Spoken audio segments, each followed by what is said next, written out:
10 ఏండ్ల పాలనలో 6 సెంటిమెంట్స్తో ముందుకు సాగిన మాజీ సీఎం కేసీఆర్ ఇప్పుడు అదే సెంటిమెంట్ను రివర్స్గా మారుతుంది.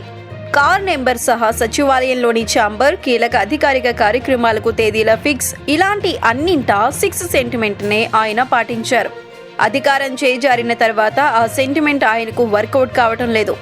సరిగ్గా ఇదే సెంటిమెంట్ను కాంగ్రెస్ తన వ్యూహంగా మలుచుకుంది. 6 ఎమ్మెల్యేలను చేర్చుకున్న కాంగ్రెస్ శుక్రవారం అర్ధరాత్రి తర్వాత ఒకేసారి 6 ఎమ్మెల్సీలకు కాంగ్రెస్ కండువా కప్పేసింది. త్వరలో మరో 6 ఎమ్మెల్యేలను థర్డ్ బ్యాచ్గా హస్తంలో చేర్చుకునే ప్రయత్నాలు జరుగుతున్నాయి.